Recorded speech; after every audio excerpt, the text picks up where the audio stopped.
Hello, I would like to now talk to you about video game controllers. I own quite a few. Here are over 30 controllers that I want to talk about and rate. I've had this idea for many years. One time I was going to do this, rating the controllers with like graphics for categories and blah blah blah. That fell through, but finally now I want to do it now. So let's do it. Let's start with Nintendo's line of controllers. I'm happy that I own the very first Nintendo controller, which is actually here behind me. It's the Nintendo Color TV Game 15. Now there's also the 6, I forgot which number it had on it. That one has the knobs on there, but you can't take them off. Here, these are actually detachable, which makes this the first Nintendo controller ever. And as the first Nintendo controller ever, it's fine. The knob is I don't have any point of reference because this is my only knob controller apart from Arkanoid. That's a little different. It's a little sharp down here, but otherwise it's you can grip it pretty hard without hurting yourself. And the knob is fine. Otherwise, yeah, it's all fine for a first effort. There are no buttons on it, though those are all on the console itself. Unfortunately, I can't play this thing. I can't really connect it properly to a European television. I have to have a Japanese one, which obviously I don't. I've tried connecting it. I've gotten this picture at best, but even though I do get some sort of picture, I actually can't get the game to turn on because it has a start button, but the paddles never start to move. So I wonder if it won't move because it doesn't have the correct television, or if it's broken or something. But if it would be broken, then wouldn't it just not show up at all? But I don't know. But anyway, it's cool as part of history, even though I can't use it. Next Nintendo controller I can't pick up right now because it's over there and connected and stuff. It's my twin Famicom, the Famicom controller. The thing with the Famicom controller really is that compared to the NES controller, it has rounded edges. And the second controller doesn't have start or select. Instead it has a mic. I think you know that already. It also has the cords coming out of the sides. On the left side for the first controller and on the right side for the second controller. But I just put I just separate my index finger and my middle finger and let the cord go between there. So it's really not a problem. And it's perfectly responsive, just as the NES one. It's a quality controller as you would expect. Staying with Famicom, next I will go to the Hudson Joy-Card, which is a second-party controller, but by Hudson, obviously. But if you're going to play the Famicom, I suggest you get this one because it's going to feel a little bit more familiar because it's the same size as the NES one, pretty much. But it still has those nice rounded edges, and the cord comes out the top again, like it should be. Otherwise, it's just a regular controller. However, it does have turbo in 3 levels. Well, actually 2 levels, because the first level is just no turbo. But yeah, I quite like this one. However, I would just say that when I play Contra or Ninja Gaiden or a game with super quick reaction times and stuff, I actually don't use this one because I feel like it has just a microsecond fragment, less input response or something. That might just be me, but for all other purposes, this is a great controller to have. So. One more Famicom controller before we move on to the NES is the controller that came with the Famicom modem. Now, this one is quite a lot bigger than the regular one. It's because it has to accommodate a keypad. Because the modem, it had to go on the modem and input the information, I guess. I never tried the modem because it doesn't work anymore. But yeah, otherwise it's pretty cool. The D-pad is slightly lower. It's a little tighter than the regular one. I actually haven't played a game with this yet, and it has A and B as other functions. They don't quite feel as good to press as the regular ones, but they are a little bit bigger, which is kind of nice. To play regular games, I wouldn't recommend it, but this is a nice novelty just to have. Now we come to the classic controller. Not the classic controller, that's for later, but this is the NES controller. And of course I love it. I don't use it very much anymore because I have to use it. I don't have an NES, I have a Famicom. I used to do that a lot, but I don't do it so much anymore. But anyway, this is a great controller. The controller of my childhood. I will say for what people bring up about as shortcomings of this controller, I will agree with one and disagree with another. And I disagree with the fact that it has sharp edges and digs into your palms and stuff. Technically, yes, I guess they're right, because it could. If you're holding it, like if you're really holding it like this, which I don't think you should. Why would you do that? If you just hold it like relaxed, you can be, you know, in the heat of gaming battle and still hold it like this. You don't need to. You have to purposefully hurt yourself with this in order for it to hurt. So I think that is a bit of bullshit. On the other hand, the D-pad is kind of sharp. It definitely lends a little bit to the NES thumb, but still, I wouldn't really mark it down for that. But still, it has a little bit of sharp edges. On the other hand, the Famicom one does that too. Other than that, design-wise, it's lovely. I like the bright red buttons. The buttons A and B feel really good. Start and select are fine, very rubbery. Sometimes people or animals would bite these off. Controller comes out the top like it should, not in the middle for some reason, but that's fine. I don't care. It's also super durable. This controller will withstand pretty much anything. The alternate NES controller, the Dogbone. Now this one is much more comfortable. It's more like the Super Nintendo controller. The D-pad here is a little bit more rounded, which is nice. You can't really cut yourself on the edges there. The start and select buttons are tilted for some reason, but that's fine. A and B are also tilted, which I think is good. I don't know if it's good or bad, but what I do feel is that the A and B buttons, because they're convex now instead of concave, they don't feel quite as good to press somehow. But for grip, this is beautiful, and it's smaller than the regular, but it's not too small or anything. So all in all, another A grade controller. I don't have the NES Advantage or the NES Max, unfortunately. I don't know. NES Max I don't feel unfortunate, but an NES Advantage actually would want to have. The problem is I can't play it on my Famicom. Anyway, there are a couple more NES controllers, but I will save those for later when I just go through some special controllers. For now, we're moving up a generation for Super Nintendo. I have a Super Famicom controller, which is exactly the same as the Super Nintendo controller. The only difference is, well, it's the same as the PAL Super Nintendo controller because it has the colors. I feel bad for the Americans who got that couple of shades of purple. It looked pretty dull. The thing with the Super Famicom one is that the cord is very short, unlike the overseas cord, which is very long. Now, the select button on mine is chewed off, and I promise it wasn't me.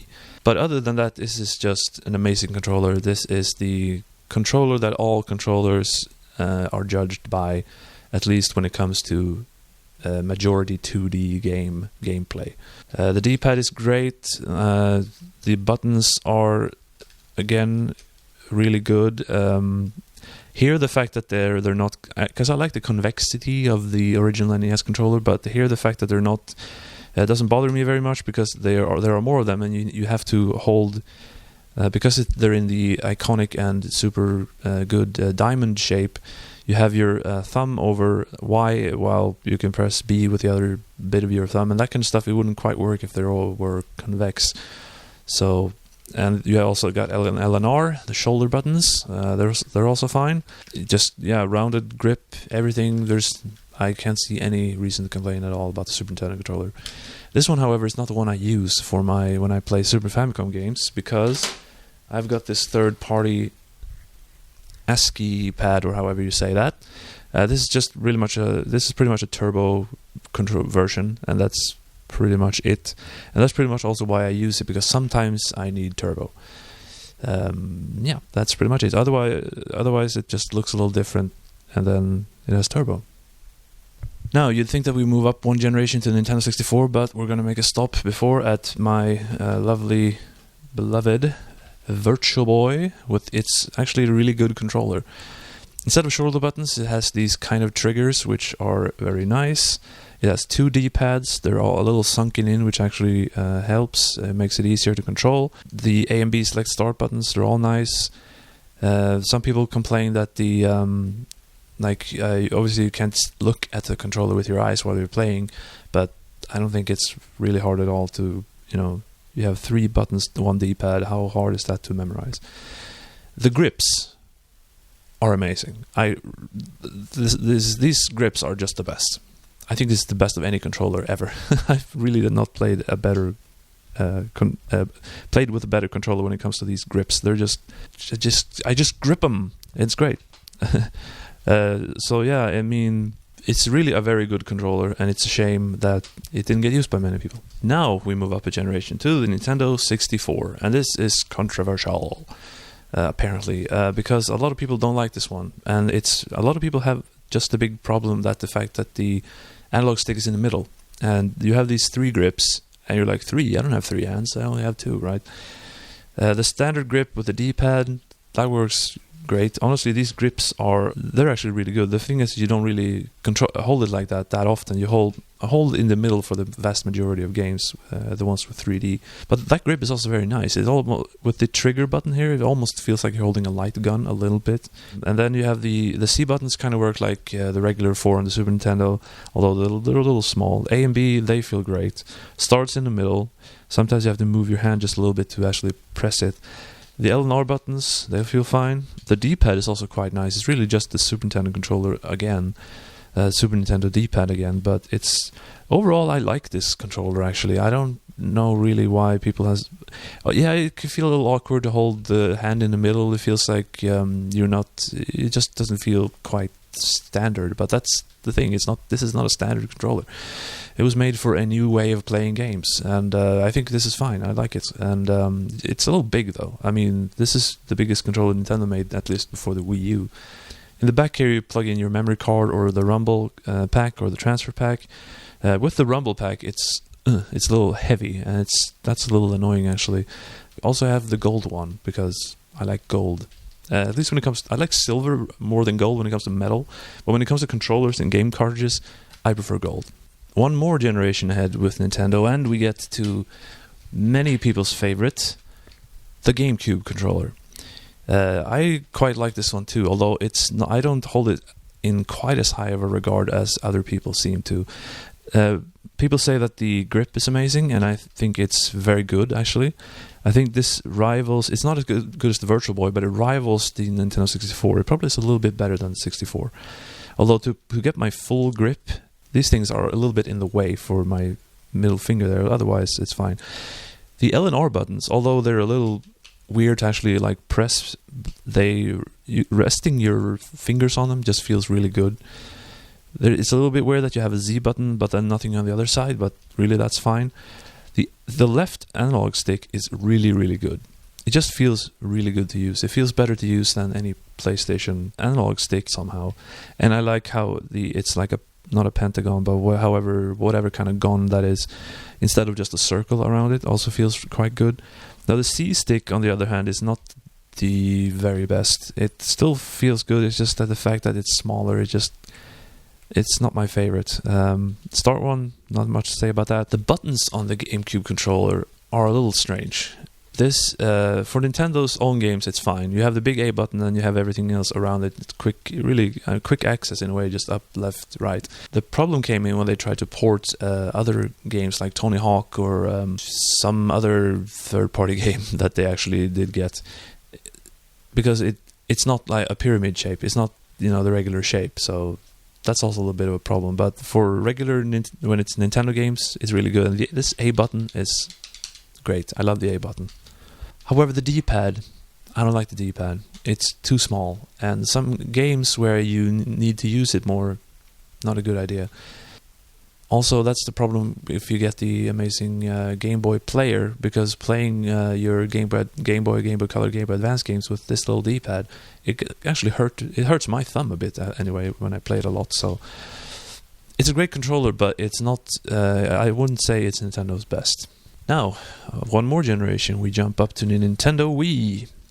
This is I have two versions of these with nunchuck. I have a black one with the Wii Motion Plus adapter, and I have the gold Zelda one, and that I also have a gold nunchuck for. Now, I got this in Japan at a hard-off, I think, for like 500 yen or something. Really, really cheap, unlike when you buy it on eBay for like $40, so that was quite nice. So now I can match my golden Wiimote with a golden nunchuck, which is quite nice. Now, the Wiimote is also a little bit controversial because people don't... A lot of people can't get around the fact that it's not a controller with 2 grips and all that stuff. I actually quite like the Wiimote. Yeah, of course, for some games, like, I don't know, GoldenEye, you would like to have a Classic Controller Pro or something that feels like more like a standard controller. But for most other things, I like it a lot. I like the grip is really nice. The grip when you're playing it as like an 8-bit controller, that's also nice. Although the D-pad is again a little small, it still somehow feels a little bit better than the GameCube one. All other buttons are not quite nice. The A button also feels kind of like the GameCube A button. The grip is quite nice. The grip on the nunchuck is also really nice. The analog stick, again, is very good. It's almost as good as the GameCube one. The motion controls were fine. Then the Motion Plus came in and they were better, but they didn't make enough games that really used it, unfortunately. But when it comes to just grip and design and everything, I think the Wiimote is very good. Now, a Wii U controller I don't have, because I don't have a Wii U, and if having a Wii U controller but not having a Wii U is not really a scenario that happens to anyone, and it didn't happen to me. But before going on to the last Nintendo generation, I can just stop by the Classic Controller, which is pretty much a Super Nintendo controller in Wii form. However, I like this one because it's very round, on the back anyway. The D-pad is definitely bigger than the Wiimote, which makes it a lot nicer to use. And it has 2 analog sticks. Some people say they're a little close together. Maybe, I guess. I've never really had a problem with it. The buttons are like Y and A, they're a little further apart than I would have expected, but it all works. Now, the L and R, they're fine. They're a little bit, I have to push further to press them, which is kind of annoying, maybe. ZL, ZR, they're not used very much. They're a little awkward up there. And then there's this middle thing that I have no idea what it does. I don't think anyone has an idea of what that does. But all in all, this is a good controller. My only really real problem with it is the fact that you have to connect it to a Wiimote. You can't connect it to anything else or play it in any other way, which is a little annoying sometimes. You have to put the Wiimote where it's connected somewhere where it's not in the way, or so that you don't like pull it down or something. Almost a bit of a design flaw. Why couldn't they have made it USB, or maybe have a USB adapter for the connector or something? I don't know.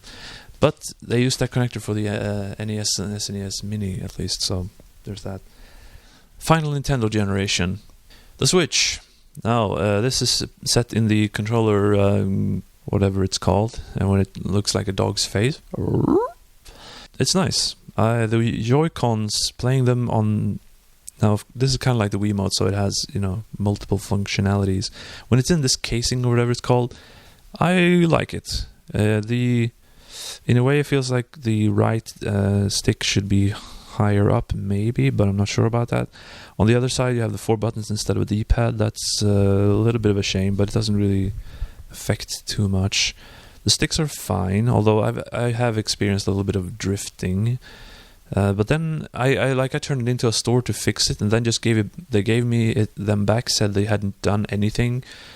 And then it just worked again. So that was weird. They had the magic non-touch, I guess. L and R, they're a little small, but they're okay, I guess. The Z, R, ZL, they actually work fine. Even though they're also kind of small, it's fine. And they're not triggers like Xbox 360 and that kind of stuff. But honestly, is that super necessary? I guess like 5 years ago, everyone would have said, yes, you absolutely have to have that. But now I don't think people care as much anymore, and I certainly don't really. In this way, it's nice. I like the grip. This is fine, really. The Pro Controller, I still want one, but this is fine, and I mean it without the flames all over the place. All right, we're done with Nintendo for now. Let's move on to their main competition, Sega, of which I have 4 controllers. First, let's start with the worst one, unfortunately. It's the Sega Master System. It's not a master of much, I would say. This controller is shaped like the NES one. That's good. It's the general design, like control pad colors. I don't mind them. These couple of raised parts. Just looking at it, like it looks kind of good, but it all downhill from there. First of all, there's no start or select. It's this 1 and start is the same. They're one and the same. They feel a little bit weird to press, unfortunately. They're not as good as the NES one. But then there's the control pad. I don't like this one. Does anyone prefer this to a D-pad? Really? If you do, then really? So it's not great, but on the other hand, for the Master System, for the game, I mean, it doesn't. I don't know. I want to say it sucks or something, but it doesn't really suck either. It's okay, but it's a big step down from the NES, in my opinion. Next is the classic Genesis controller / Mega Drive controller. Actually, to me, it's a Mega Drive controller. This one's classic. It doesn't have the diamond shape because this came out before Nintendo made that and everyone copied it. But instead it has 3 buttons next to each other. It's okay, yeah. I prefer the diamond constellation, definitely. Start button up there, that's fine. There's no shoulder buttons, but it's really big and the grip is quite nice, actually. The D-pad here well, so for me there's really no substitute to a D-pad. And this is what I call like a round pad or something. This is what everyone other than Nintendo had for a while. But as far as those kind of pads go, this one is not bad. It feels like it's barely on there in a way. It feels like it's going to drop off, but it never does. But it's good. It's just not quite a D-pad. But on the other hand, it's flexible, whatever, nimble. Let's say it's not bad, but it's a regular D-pad would have been better. But again, this is an entirely decent controller. Now I do have a 6-button controller also. This is, however, a third-party one. This came with my clone system that I got. The D-pad here, I guess I can't really judge it too much because this is not an official controller, but the D-pad is kind of the same. It feels even more like it's going to drop off. It's like really far raised up in the air. This pretty much the 6 buttons. Again, there's no 6 buttons for NES. SNES meant the diamond plus shoulder buttons. This is just 6 buttons, really. And again, it's fine. I just kind of like, I don't know, it's not my favorite. And the grip is worse. And the buttons, it just feels cheap. But then, don't take that as a strike at Sega, really, because that's not, their official controller. We do move up a level now with the Sega Saturn controller. However, this, again, is not a real controller per se, because it's been modified into USB.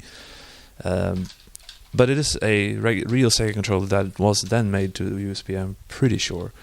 Now the thing about this one is, this one has another round pad instead of D-pad. However, I will say that this has the best non-D-pad D-pad I've ever used. It's really good, and it works well for 3D and 2D. However, I would say it's not any better than Super Nintendo, Wii Classic Controller. Maybe it's a little bit better than N64, not sure. Better than GameCube, definitely. Again, the buttons are in this Genesis 6-button constellation instead of a diamond, which is also not the best, but it's better than the Genesis 6-button controller. The R, L, and R buttons, I'm not too big fan of these, because they, you hear that? Like the clickiness. Not a big fan of that. I prefer the Super Nintendo feel of L and R buttons, or Nintendo 64. They're also quite good. GameCube, that's a whole different world. But Sega Saturn controller is a good one. Now I've had the 3D controller before, and that's really the first analog stick and the first triggers that were made in gaming. That controller is actually not bad. It's just the shape is weird, but it's pretty cool. I just kind of wish I had that again. But yeah, anyway, I don't have that to show now. The last generation of Sega was with the Dreamcast. Sega Dreamcast! Now, the one thing that, besides the existence of the VMU, maybe, everyone bitches about the cord coming out the bottom. Is that really a problem? It doesn't cause any problems at all. I mean, yeah, it's different, and that's, bad, epoxy, but, I mean, having the cord come out the bottom doesn't cause any problems, so really it's not a problem. But they did put this thing in the back there where you can put the cord out if you want. So yeah, if that really bothers you, you can do that, but really it shouldn't bother you. What kind of should bother you, however, is just the rest of the controller. It's not a great controller. It's not a step it's not a step up from the Saturn one. The analog stick is okay. It's not the best, but it's definitely not the worst. It doesn't click, however, like most analog sticks. But really, that's something that Sony invented, so that's fine. The 4 buttons are really fine. There's not too much to say. The D-pad, I'm kind of split on. On one hand, it feels really it's soft and it's like squishy. I like it in that way. On the other hand, it doesn't seem to control as well as the Super Nintendo equivalent would. The triggers, they're also good. They don't. You can't press them in very far though.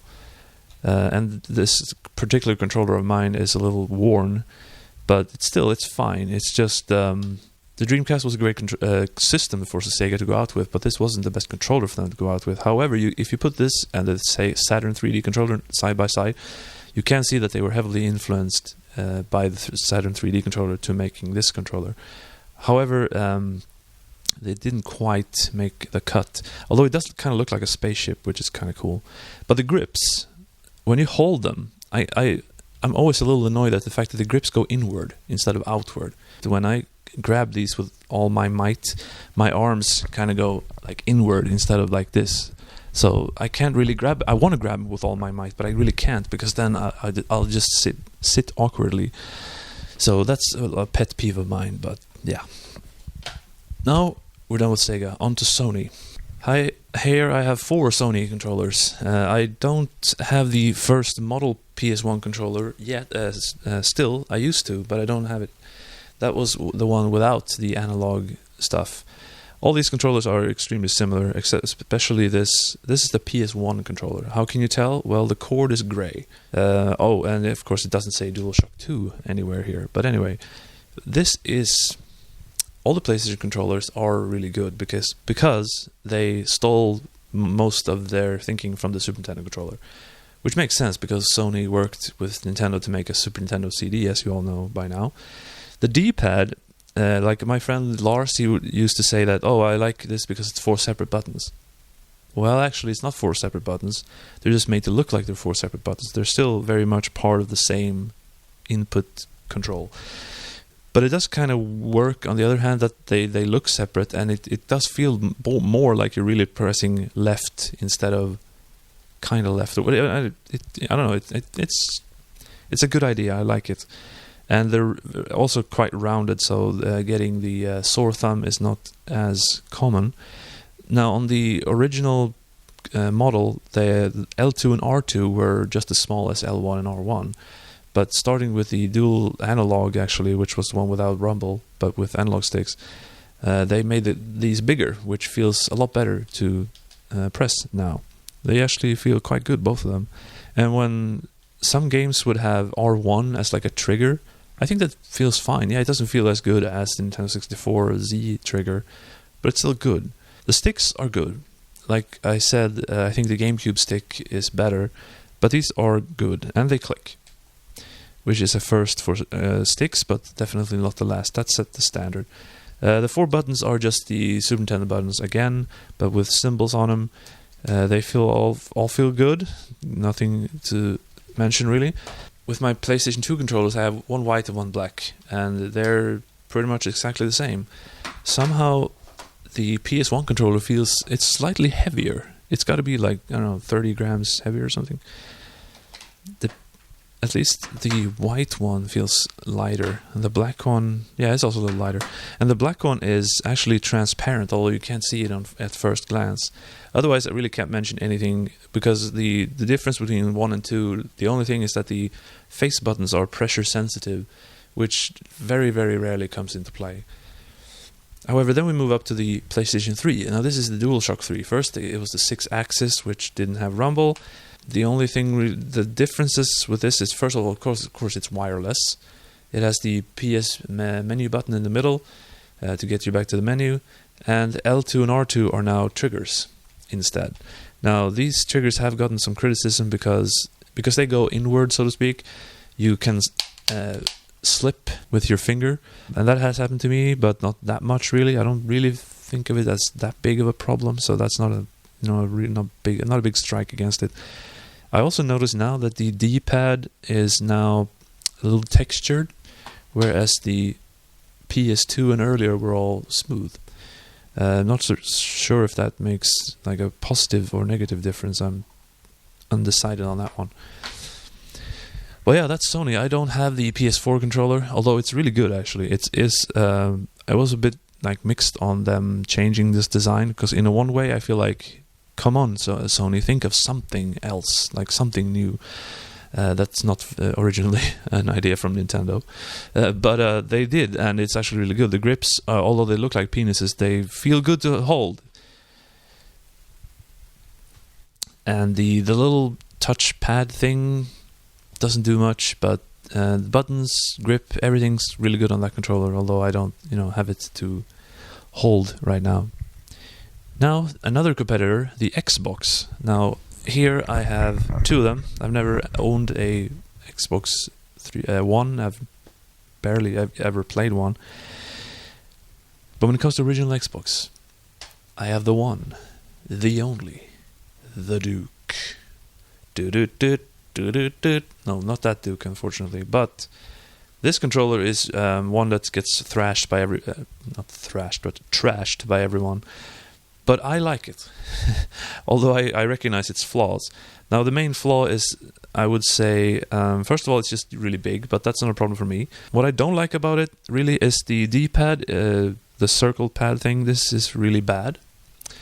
And the black and white buttons are strange. These are kind of replacements for L1 and R1, but they're not good. Like if you play GTA games on Xbox, you push white and black to look left and right, I think, and then you have to so if you want to look left and then shoot with the B button, that it's kind of hard to do. You have to sort of move your fingers and everything, so that's a bit tricky. The huge Xbox logo feels really self-indulgent. The buttons in general, they're sort of in a diamond, but it looks really weird. They're, warped. I do like how the analog sticks, the left one has like a bigger concave area and the other one has a smaller one. I don't know why it has the smaller one, but I like, for the one on the left hand, I like that better anyway. Instead of selected, it has back, and that was a thing that Xbox started. I think they just did it to be different, honestly. And this has two slots up here. It feels like the VMU for the Dreamcast, but you put memory cards here, so it pretty much is the Dreamcast, but they didn't put a screen on it because they didn't want to come off as ripping off the Dreamcast too much. Now, what I love about this controller is that it's so huge. I love the grip on it. I love the grip on it. It just molds into my hands. I love it. I can't describe the joy of gripping this controller. The problem is I can't use this controller. It's really annoying. I don't have an original Xbox. I don't really feel like getting one, so that's really unfortunate. But I still keep it around because I love it. Now, the popular one, however, now the Xbox S controller, I don't have that one, but then the 360 controller was based on the S, and this is actually a really good controller. S is for Super. This is the wired one because, it's the better grip because you don't have the battery pack back here. No, the buttons are good, the sticks are good, the triggers are really good. The buttons up here, which is where they move the black and white ones, now they're L and R like they should be. They're fine. I still prefer the non-clicky kind. The only really bad thing about this controller is the D-pad, which is pretty bad. It's not awful, but then if you play like Tekken 6 and you want to use D-pad, like I've always played Tekken with D-pads, I can't use this one. I'm sorry. Got to play it on something else. But it's a really good controller and it feels really sturdy, although I haven't tried dropping it because I don't do that kind of stuff on purpose. But it feels, maybe not this one as much, but the one with the battery pack, it feels kind of like ceramic almost. It feels really like sturdy. Just a good controller. Not too much to say. Now I'm going to go into some bit more odd stuff. And if we're going chronological, I'm going to start with the Arkanoid controller. This is the Arkanoid 2 controller because there was one bundle with the first game and one with the second game. Really the difference is this one is more rounded and it's blue with green buttons. And it has the button up there. This thing, I have no idea what the hell that is. And then there's the knob. Now the knob feels fine. It's not as good as the Nintendo Color TV game, actually. It doesn't feel as good, but it's fine. And yeah, it has the other controller here. You put, to play 2 players, you have to put it in here. So it's like the 3DO where you have to daisy chain them together, although I have no idea what a daisy chain is. Super Nintendo, I have the SNES mouse. And this one is, it obviously, because it's from the 90s and not 2000s, it doesn't have a laser. So it has the ball. And you can open it to remove dust, of course. It has 2 buttons that are like this, very separate, instead of like part of the whole, made into the casing, whatever you call it. The PlayStation mouse, which I also have, that has that, where the buttons aren't sort of separate, but they're kind of, the casing is sort of separated into the buttons or something. I don't know.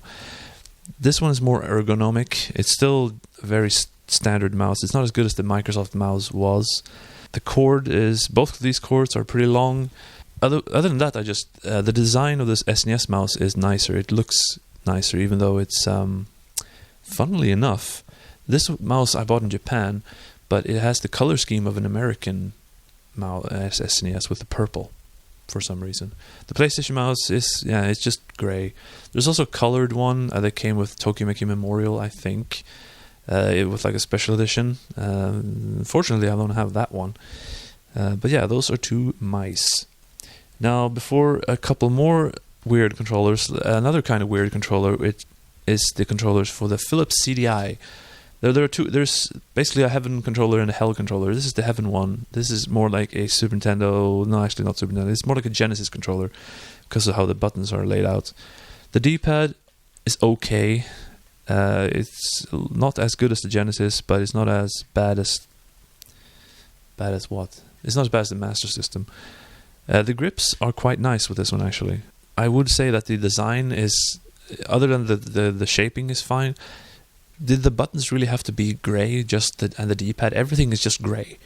It's pretty boring. But then again, the CDI, design-wise, the CDIs are boring. They're just boring. Sorry, but it's still a decent controller. It's the best one for the CDI, I would say. There's the other one that's modeled off the Gravis PC controller. That one is more like Super Nintendo-y.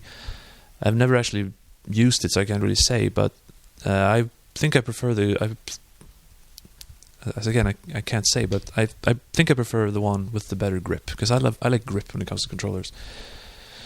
Now, descend into hell. Spoon!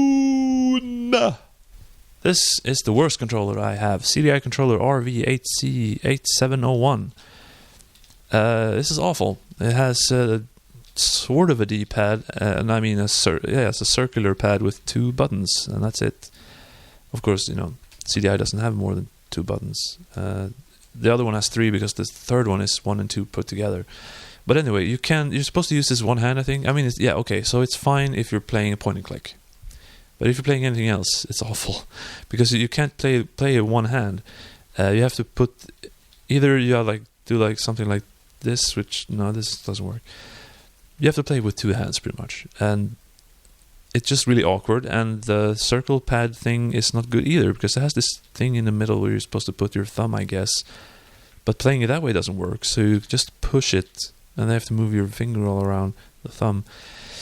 I guess the grip is okay, but try to play Zelda with this, and it's just 10 times more frustrating than it already is, and it already is really frustrating because it's Zelda on CDI. This controller is awful. I still keep it around though, because I can't just throw away a controller willy-nilly, and who would buy this? Unless they just don't have a controller at all for their CDI, but go away, please. Alright, now for 3 weird controllers. First, it's kind of hard to call this a controller because you can't actually play games with it, but it's the Family Basic Keyboard. As I said, it's not a controller in the way that you can't play any video games with this. At least you can't, hook up Mario Brothers or whatever. Unfortunately, that's a bit of a shame, because I would have liked it if you could play any game with it and you could just use the directional keys for as the D-pad, and then some other keys for A and B or something, but it doesn't do that. You can only use this with Family Basic, Famicom Basic, and Famicom Basic V3. Where Famicom Basic V2 is, I don't know. However, in those, if you manage to program a game, which you can control that game with this one. I actually don't know. But as a keyboard goes, it's still nice. I really like how this sounds. Lovely. It's that old school keyboard sound. That's lovely. Coloring scheme and all that is really nice. I got one that is in really good condition. It's not yellowed or anything. So yeah, this is special. But I wished I could convert this to USB and use it as a regular ass keyboard. Although it's not super compatible. It definitely doesn't have the Swedish characters on here. But yeah, it's a nice little oddity to have. Next, I'll just grab the Power Glove. It's so bad. This is just a legendary piece of controller. I've used this a lot. I've beaten the first world in Super Mario Bros. 3 with this. Made a video about it and everything. But the last time I tried to play it, like for real with the sensors and putting it on and moving and everything, it didn't quite work. I couldn't get the centering to work. I couldn't get full control over Mario. I don't know why, if it's starting to break down or if the sensors, if there's something wrong with those. I don't know. So unfortunately, it's not 100% usable anymore. But it's still cool because it does work. It can be done. I have done it. I've even, Star Wars, you can have the push and pull mode and do like force push, and that's also quite awesome. Technically, it does work. It is a controller also. This thing is not just for show. It's really hard to grip, but it does work. Although the buttons are, because these are all rubber, using A and B, it's a little weird. The D-pad, also not the best, but of course it's not meant to be played that way, but it's still a super cool piece of gaming history. Last one. It's You Sunk My Battleship. It's the U-Force. I actually like this controller. I've played Ninja Gaiden with it. I want to play more games with it. I've played... before that, actually, I'll go into how it works. So in here are IR, red lights. It's like IR, infrared. You put in your program combination there. Like it feels like using a high-tech computer from a 60s movie. You have start and select here, buttons. Then you put your hands in here, just in here, and then as soon as you break, so to speak, one of the lights, that pushes a button on a virtual controller, and it works. It can be a little fidgety sometimes, but here you're supposed to put like this flight stick, or the power bar, which reflects the light onto the sides, which is good for punch out, where you can you're supposed to waves in front of here to dodge to the sides. My favorite way of playing is putting it flat in front of me like this, and there's also lights on the sides, so you have access to 6 points of control. You have 1, 2, 3, 4, 5, and 6, and you also have start and select over there. And I can play Mario, and you have like left and right, and then like run and jump. I play kind of like, I look like this when I play to break the light and then sort of come back quickly. It doesn't always work, unfortunately, so it's not perfect, but it's definitely not any easier than playing a regular one. But my favorite application of this is when I played Star Wars Jedi Academy, and this was used for force powers. Let's have a quick look at that.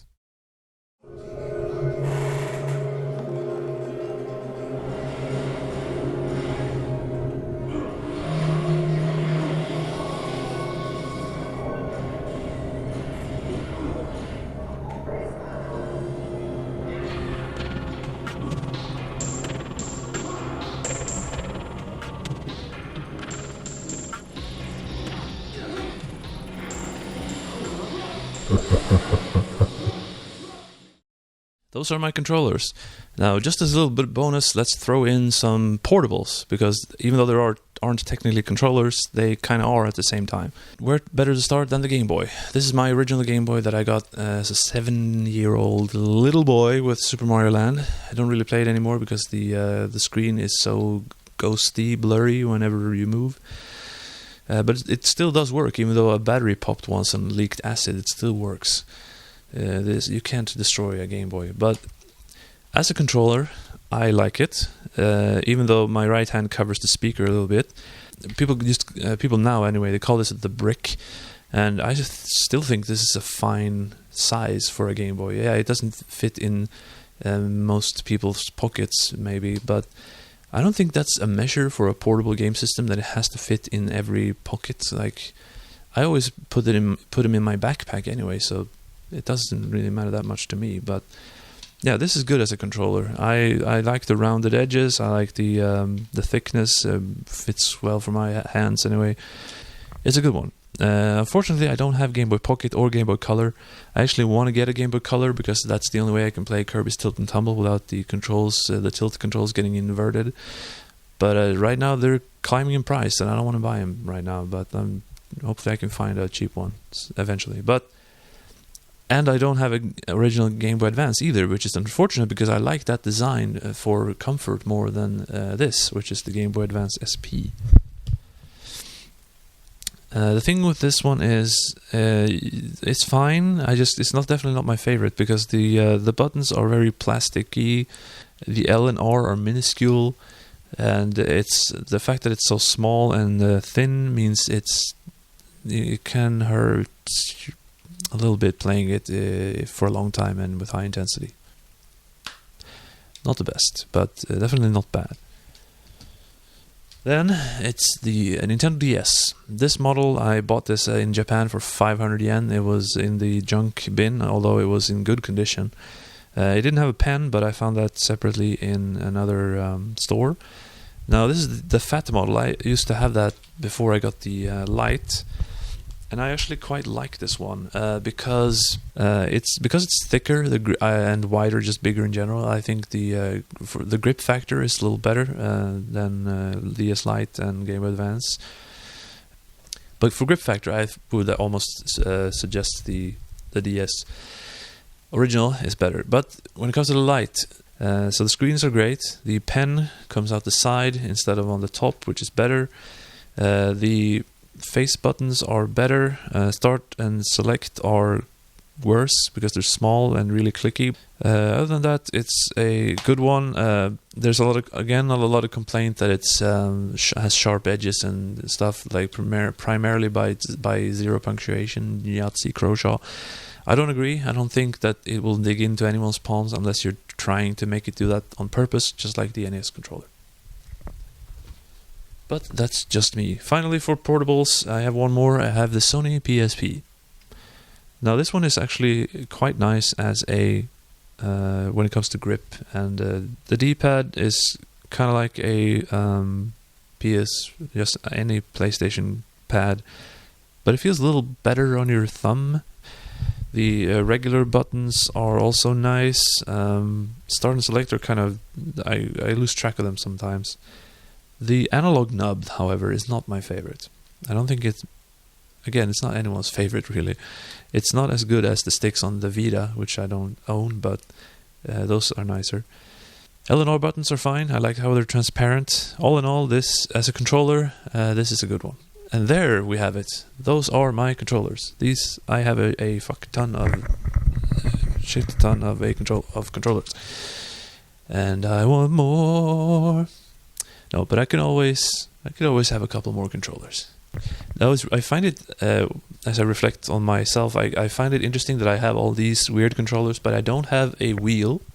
I don't have a Dance Revolution mat, and I don't have any regular joystick, which are the three most common regular controllers that people have. But yeah, of my controllers, I would say that for me personally, when it comes to that grip, it's the Duke and the Virtual Boy controller. When it comes to 2D games, it's the Super Nintendo controller.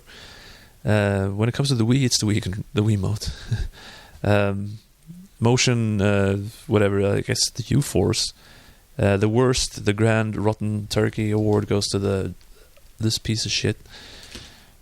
The worst one for 2D, I would guess the Master System. But yeah, controllers, it's a fun time. And that's all for me. Bye-bye.